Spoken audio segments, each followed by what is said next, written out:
Ежегодно в первый понедельник октября отмечают Международный день врача. Об этом поговорим сегодня в программе «Интервью». Здравствуйте.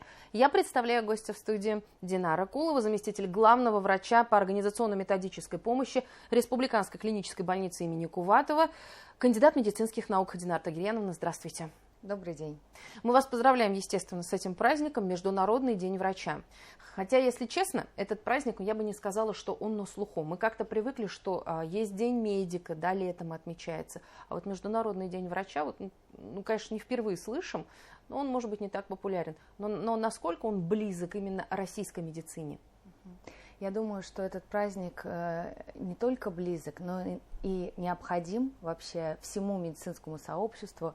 Это как акт такой публичной благодарности, да, за такой тяжелый труд врача. Мы знаем, что постоянные вызовы здравоохранению, да, постоянные какие-то новые инфекции, новые требования времени, конечно, нам хотят напомнить, что насколько бесценен труд врача.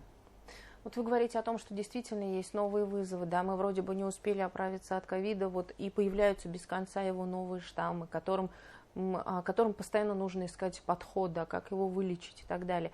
Вот эти вызовы, часто ли они сейчас встречаются? Эти вызовы постоянны, потому что в рамках такой большой массовости, да, в том числе большой информатизации, врачи постоянно должны сейчас непрерывно обучаться, непрерывно искать новые методы лечения, новые технологии какие-то применять. И один из самых таких, наверное, вызовов времени – это, наверное, информированность пациентов. На сегодня сейчас в доступе информационные ресурсы, интернет, и уже пациенты приходят более информированными. И врачи, конечно, в этом случае должны правильно донести пациентам, да, что нужно правильно лечиться, быть приверженным к лечению, да, а не лечиться по интернету. И в этом, конечно, сейчас такая трудная задача донести это, да, поэтому правильно, чтобы пациенты правильно лечились. Но, к счастью, увеличивается и арсенал, который имеют медики сейчас под рукой. Я говорю о цифровизации медицины. Медицина это тоже коснулась. Вот насколько серьезно коснулось и насколько специалистам медицины, медикам это дается именно подспорье в профессии? Да, но можно сказать, что с одной стороны это подспорье, с другой стороны это как раз-таки вызов, потому что врачи должны уметь работать, в том числе на высокотехнологичном оборудовании, которое сейчас, можно сказать, со скоростью света появляется, и мы должны, конечно, новых врачей обучить работать на данном оборудовании. Вот недавно РКБ Куватова как раз-таки получила новый МРТ, новый ангиограф, поэтому это, конечно, преимущество, правильно научить работать, соответственно, с более высокой точностью ставить диагнозы, да, и правильно лечить. И, конечно же, вообще цифровой контур и цифровизация в здравоохранении это на самом деле помощь, да, для медицинских работников. Почему скажу? Потому что, во-первых, это доступность, да, для пациентов, так и для врачей. Например, если мы возьмем телемедицинские консультации. Телемедицинские консультации, если раньше, в 2022 году, мы их проводили порядка 4000. На сегодня, сейчас мы проводим порядка 25 тысяч медицинских консультаций. Конечно, это возможность, когда из отдаленных районов врач или пациент может в любое время суток связаться с врачом Республиканской клинической больницы и получить экспертное заключение от специалистов. В случае, если это касается электронной медицинской документации, что сейчас медицинская информационная система как раз-таки позволяет видеть, да, историю болезни, да, пациента, соответственно, улучшается преемственность. Когда поступает любой пациент в медицинскую организацию, мы видим анамнез этого пациента, где он лечился, какие диагнозы. Конечно, это помогает улучшить, да, диагностику, собрать более полную анамнез, картину о пациенте, соответственно, правильно лечить. Если касаемо других вспомогательных элементов, это автоматизация в медицинской организации, это цифровой портал, когда медицинский работник может быстро подать заявку, либо нежелательное событие зафиксировать, либо пообщаться с коллегой, запросить какую-то консультацию. Конечно, в условиях нынешнего времени ускоряется обмен этой информацией, и все эти цифровые сервисы как раз-таки помогают врачу быстро работать. А искусственный интеллект применяете? Применяем. Конечно, искусственный интеллект – это как вспомогательный такой инструмент. Сегодня в РКБ Куватова, например, мы используем в рентген-службе этот искусственный интеллект в части чтения снимков, рентген-снимков. Но, конечно, это не заменяет специалистов, врачей, конечно же. Это как можно использовать как второе мнение. Да, и вот это один из главных вопросов. Людей это не заменяет, а вот как решается кадровый вопрос. Вот кажется, сейчас вот кадровый дефицит, вот куда ни коснись, любую сферу, вот там есть, не хватает людей. Как у вас с этим обстоит вопрос? Ну, РКБ Куватова – флагман здравоохранения, и всегда было почетно работать в этой больнице. Сейчас, мне кажется, молодым специалистам вообще повезло, что они могут попасть в такую среду. Мы гордимся нашим коллективом, и в первую очередь, почему, наверное, хотят работать у нас – это наставничество. В нашей больнице оно очень хорошо развито. Вы знаете, что у нас в части хирургии, терапии, акушерства, либо диагностики у нас работают ценные очень кадры. Да? Я, наверное, пользуясь случаем, упомяну некоторых. Да? Это Туник Валерий Федорович, кандидат медицинских наук, врач-невролог, который уже воспитал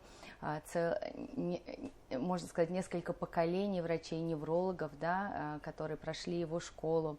Это Кучукова Гузель Узбековна, которая воспитала анестезиологов-реаниматологов не только для республиканской клинической больницы, но и вообще для всей республики. И, конечно, если брать, например, хирургию, как говорится, хирургия как искусство, да, там невозможно научиться по учебникам, да, это обязательно практика. Нартайлаков Мажит Ахметович, наш профессор, который трудится уже более 30 лет, конечно, воспитал прекрасных хирургов и до сих пор продолжает воспитывать, которые как раз-таки работают в стенах нашей больницы, в республике и вообще в Российской Федерации. Поэтому попасть к таким наставникам, мне кажется, это честь и дорогого стоит. И не так давно прошел Всероссийский форум, который принимала Уфа, который проводился и с непосредственным участием, или даже организатором выступила Республиканская клиническая больница имени Куватова. Всероссийский форум в конце августа прошел. Каковы его итоги, каковы результаты? Да, мы впервые провели такой масштабный конгресс всероссийский с международным участием, который называется «Территория качества и безопасности в здравоохранении Terra Qualitas», совместно с Министерством здравоохранения, с Башкирским государственным медицинским университетом.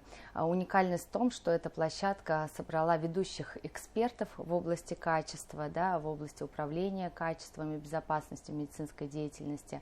К нам приехала руководитель Федеральной службы по надзору в сфере здравоохранения Самойлова Алла Владимировна, руководитель Национального института качества Сапанюк Алексей Иванович. И было более 2000 слушателей, да, было 10 министерств, которые также участвовали в уникальных секциях, да, 2 из них вот были с участием министров этих регионов, было более 200 спикеров, и это, поэтому 2 дня такой вот насыщенной работы. Конечно, они показали, насколько эти площадки востребованы, да, все залы были заполнены, несмотря на то, что второй день это был выходной, суббота, поэтому высокий был интерес, и, конечно, как результаты, что медицинским организациям, конечно, необходимо стандартизировать работу, внедрять систему управления качеством, да, для того, чтобы минимизировать риски на всех этапах оказания медицинской помощи. помощи. И, наверное, знаково, что совпадает второй. Этот конгресс будет также на следующий год, но он дополнительно будет приурочен к 150-летию РКБ имени Куватова. Поэтому для нас это очень значимо, и как раз-таки на данной площадке можно будет как раз поделиться опытом, лучшими практиками, лучшими наработками среди всего медицинского сообщества. Динар Тагирьяновна, уже 150 лет Республиканской клинической больницы имени Куватова, но в чем понятно, что это очень солидный возраст, в чем еще главная мощь, может быть, сила больницы? Но Республиканская клиническая больница – это флагман здравоохранения. В чем же мощь? Мощь, конечно, в наших вообще кадрах, да, у нас более 2000 сотрудников работает, из них порядка 90 сотрудников – это доктора медицинских наук, кандидаты медицинских наук, очень много врачей являются отличниками здравоохранения Российской Федерации и Республики Башкортостан. Поэтому это такая команда единомышленников, да, которая оказывает медицинскую помощь высокоспециализированную. Помимо этого, вы знаете, что у нас применяется мультидисциплинарный подход. Да? Ведь медицинская помощь – это не только инфраструктура, стены, а это именно взаимодействие, да, между хирургами, акушер-гинекологами, терапевтами, диагностическими службами. И именно выстраивание, да, вот этой бесшовной, так сказать, бесшовное взаимодействие этих специалистов как раз-таки и дает возможность оказывать такую высокотехнологичную медицинскую помощь. И помимо этого, конечно, это команда, да, это команда единомышленников, когда мы все стремимся для достижения основной нашей цели – это здоровье и благополучие наших пациентов. Динар Тагирьяновна, еще раз вас поздравляю с профессиональным праздником. Спасибо огромное, что нашли время, пришли и рассказали о том, чем живет сейчас республиканская больница, которая всегда готова принять практически любого жителя нашей республики. Спасибо. Но, пользуясь случаем, разрешите поздравить коллег. Уважаемые коллеги, уважаемые врачи, поздравляю с Международным днем врача. Хочется пожелать вам в первую очередь здоровья, здоровья вашим близким, благополучия и профессиональных успехов. Спасибо за работу. Спасибо огромное. Это была программа «Интервью». Спасибо, что были с нами.